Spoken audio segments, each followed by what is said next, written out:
Hey girl, hey, welcome back to my channel. It's your girl Misha. Thank you guys for joining me yet again for another review. Tonight we are reviewing Growing Up Hip Hop.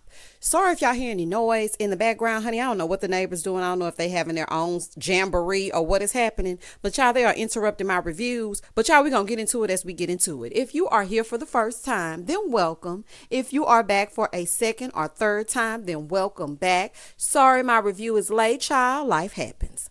All right, so when the episode first opens up, Bree is narrating down all the foolishness from last week, right? So then as the episode gets into it, as we get into it, we see Cree and Angela and Jojo meet up to see the venue, right? Jojo almost made the venue a drive-in because he was about to park his car inside the venue, okay? Child, only in LA. So they are standing out there talking and everything, and he's looking through this lookbook and says that it will be Masquerade themed, right?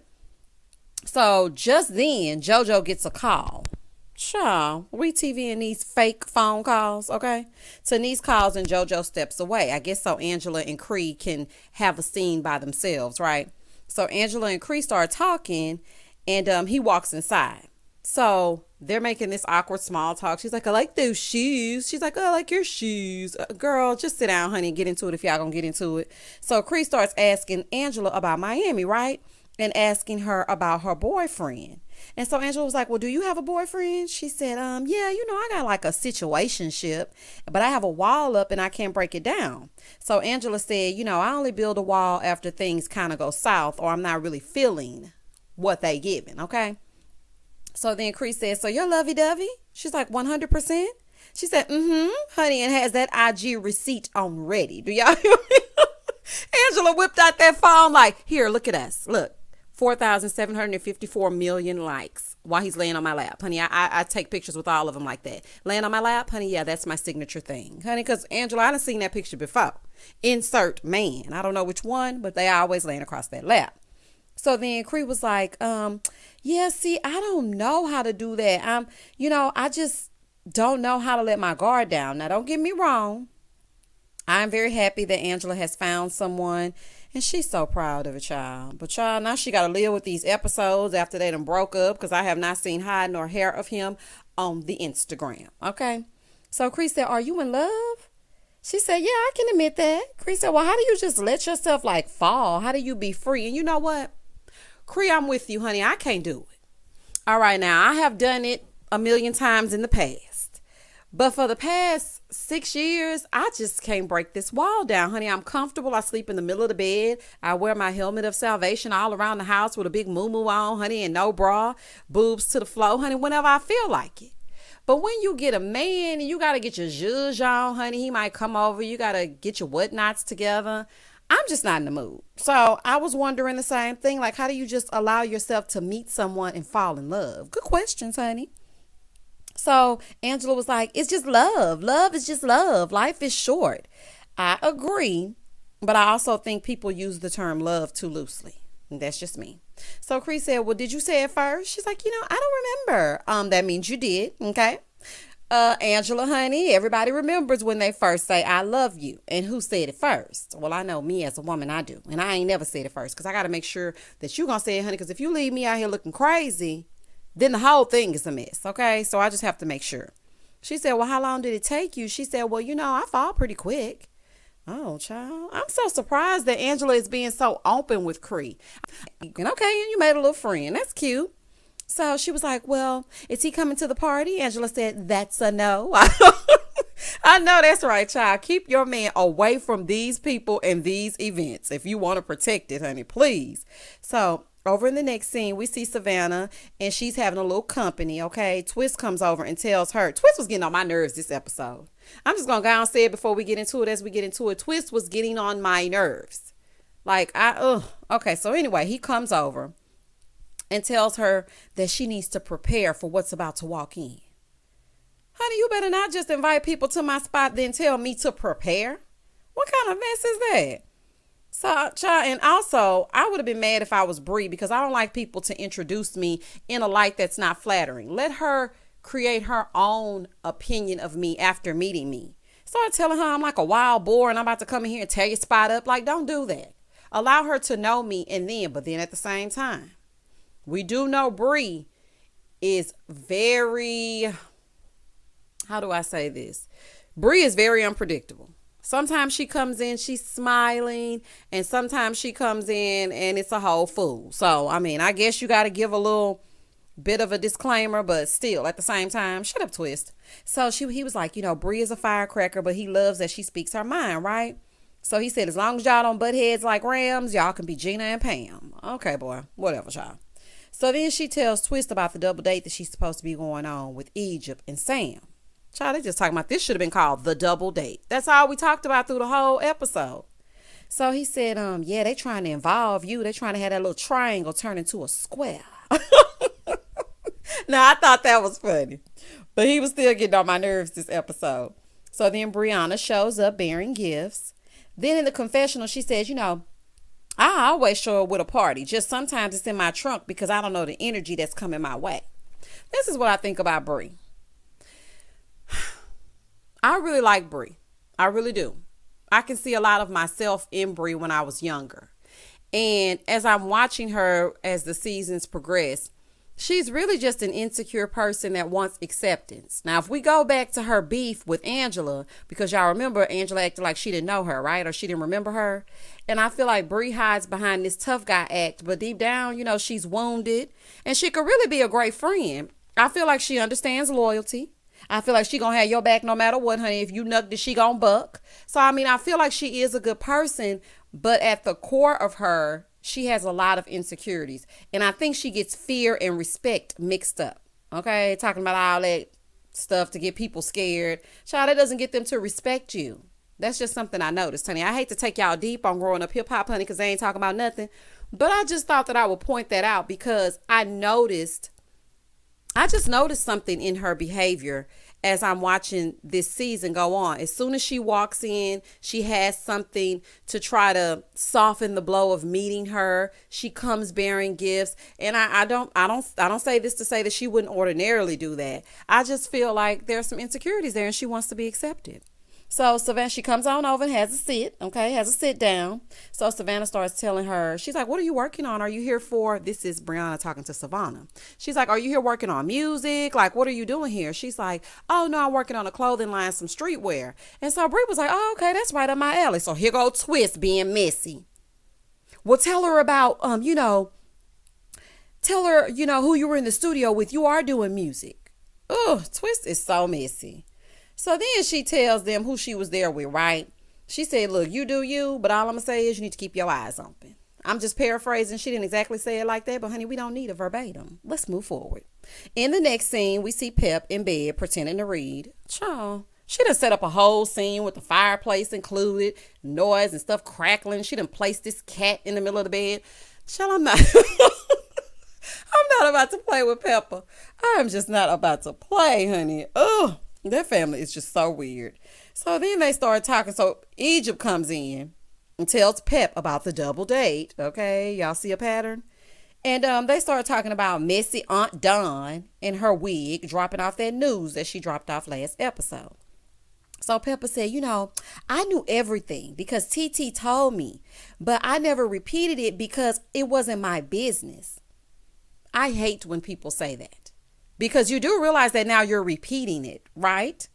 Like this is the thing. This is what you did, Pep, honey, because I peeped you, okay? You brought Dawn to tell us, okay? Tell us all on the slick so you could keep your hands clean. Clean. Girl, Pep, please, child. I'm not buying it. So then she said, I didn't want to throw it in her face, but you sitting on TV right now and talking about it in great detail. So which one is it? Child, y'all tacky all the way around. Pep said, I guess they worked it out because, they are getting married in Jamaica. Is that true? Yes, it's true. They're getting married in Jamaica. Child, Egypt, little delusional behind, starts talking about how she told TT about her wedding and she told her that it was going to be in Jamaica. It's her dream because that's their homeland and I just know that she's copying off what I'm doing. Okay. So then Pep said, the island is big, girl. I'm sorry, y'all. I ain't got the accent and she didn't have one either. Okay. Moving forward.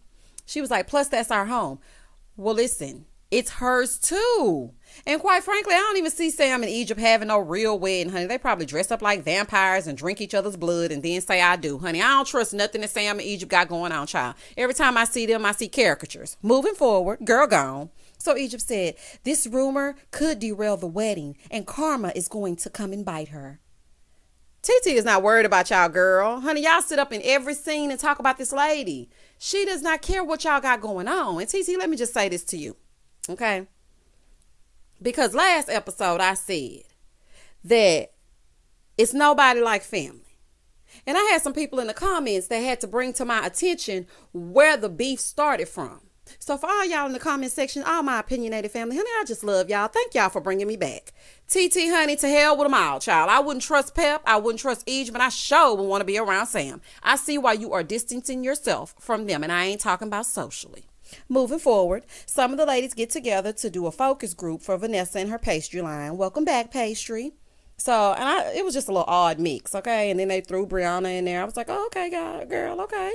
I was surprised that Bri was filming with Angela, but I guess they squashed it and everything, and everything's all good. So Vanessa tells Angela she wants to catch up, right? Angela was like, catch up on what? She said, I need to talk to you. So they leave to talk alone, right? Vanessa is like a dog with a bone, child. In her confessional, she said, Angela was hesitant to answer some of the questions about Daniel, so I'm just worried if everything's okay. She's hesitant because y'all are in mixed company. Bri is not her friend. She's not about to just sit up and talk about Daniel and what she's doing in her relationship in front of this girl, honey. The trust is not there. And plus, Angela is a Virgo. We don't just be talking all willy-nilly, honey. We don't trust nobody, okay? You gotta really get to us for us to give you some kind of trust. And even then, it's like, I don't trust it. So then she starts talking about meeting him, right? Because, that's her goal. Her ultimate goal this season is to meet Daniel. Child, somebody please get him a flight. So it looks like she doesn't want you to because she's standing there acting like she don't hear you talking. Angela acts like Vanessa is a stranger or a person on the street. And it really gets on my nerves. So she said, we live on opposite coasts. I mean, she lives on the east and I live on the west. I have time for my sister. Why am I always the bad guy? It's your delivery, girl. The way you talk to her, you look at her real blank, you act like she's always getting on your nerves. I'm confused as to who the older sister is. Like, this is the thing. Vanessa wants to be close so bad, which is good. But I feel like you just have to let Angela be, child. Just let her live. So then she asked her, Vanessa was asking Angela if Miami is a permanent thing and if she got a place to be closer to Daniel, right? Here go Vanessa. Here go Angela, because she lying. She's like, no, I always wanted a place there. Sure you did.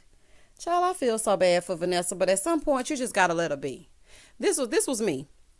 I wanted to be so close to my sister. I would always invite her places. I would always ask to do sister dates. I would always ask to hang out, and honey, she would brush me off each and every time. Our dynamic is almost the same. I'm the oldest and she's the youngest, right? So, after about the 15th time of me asking, I said, I don't got no damn more time for that. Hey, I'm not going to keep forcing myself on somebody, family or no family. If you don't want to be bothered, then I don't want to be bothered. Moving forward. Over in the next scene, Savannah's getting ready for her date. And Stevie Jr. calls, right? So he tells her she should look up Boogie because she don't know who she going out with, right? So she finds out that he has a record for domestic violence, for choking his ex. And she's laughing, but I don't see the humor in this. Maybe because I'm a domestic violence survivor and I really don't see anything funny about this at all. So she was like, he had to do 12 weeks of anger management. And then she goes on to say, well, he doesn't strike me as the type to put his hands on a woman being the nice young man he is. Well, honey, let me tell you something. I hate to break it to you, but they all start out nice. Abusers don't come out like raw. They come out nice, packaged well, dressed nice, shirts tucked in, smiling, ready to pounce.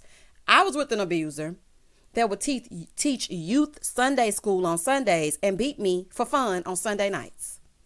So, honey, it don't matter how they look. In the church, in the club, at the lounge, at the hookah bar, it doesn't matter. They come packaged differently. Child, even the nerd can be an abuser.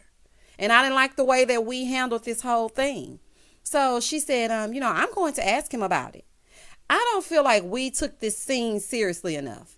The network didn't put You know how they always put at the end of an episode, if you or someone you know is suffering or a victim of domestic violence, please call 1-800 domestic violence hotline or something like that. They give you something to go off on. I feel like they brushed past this. I feel like it was a kiki and a ha-ha, and it wasn't funny.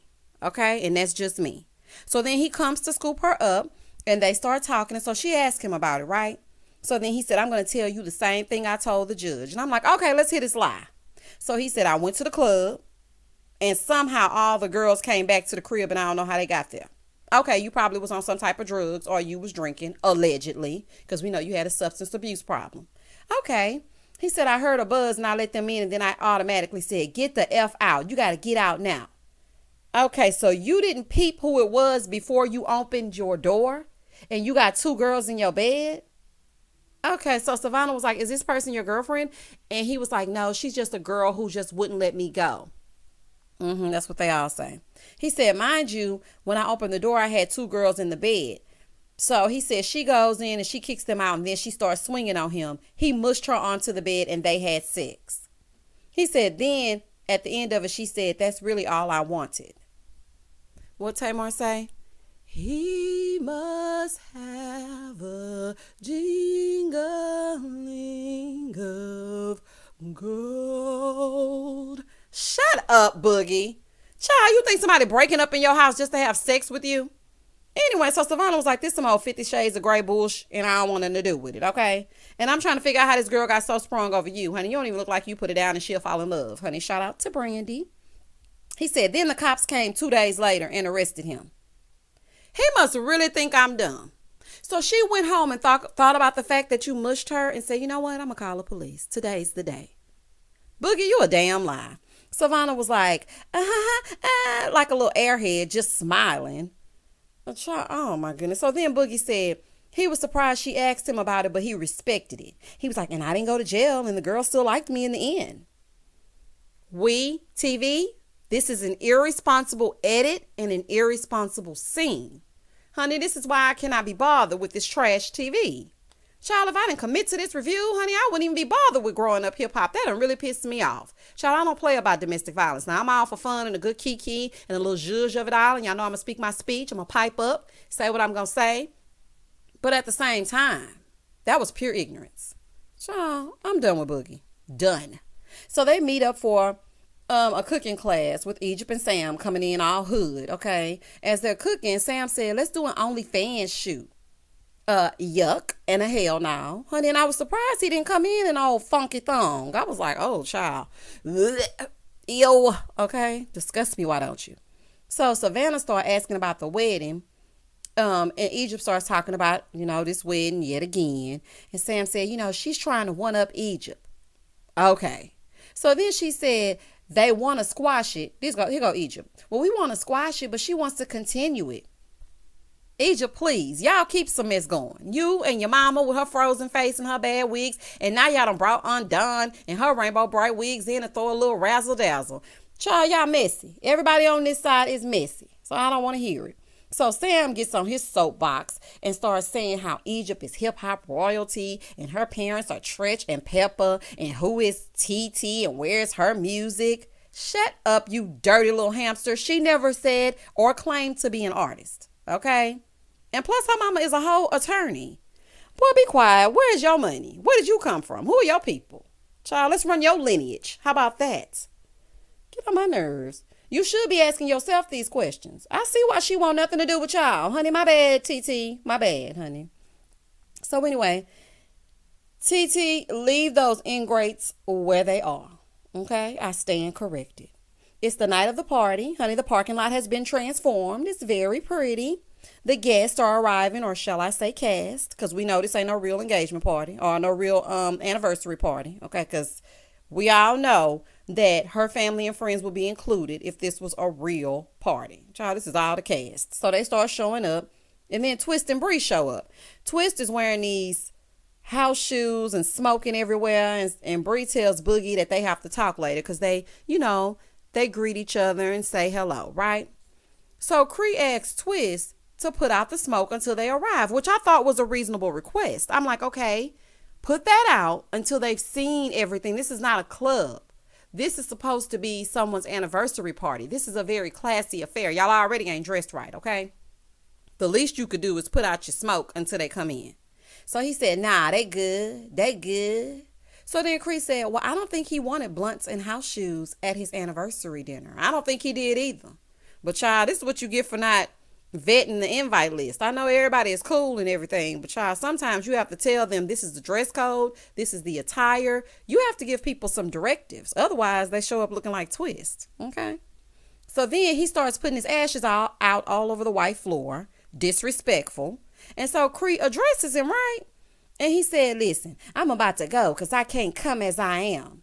Ignorance at its finest. Honey, I didn't find anything funny with that. So Vanessa starts again with how Angela walks in, right? In her suit and tie, okay? Comes in, greets everybody. Vanessa notices that Daniel is not with Angela. So here go Vanessa. She starts again with how she's alarmed that Daniel isn't there and she wanted to meet him. Vanessa, honey, it's becoming an obsession at this point. Child, let that girl do what she gonna do, honey, and watch it on Instagram like the rest of us. Moving forward, everybody has to put the mask on, and Twist doesn't want to. He don't want to abide by nothing. This is Jojo's engagement party, and it's supposed to be Masquerade theme. Honey, you being a pain for no reason. And what kind of masquerade is this? Because if I'm not mistaken, I feel like Masquerade is supposed to be more formal.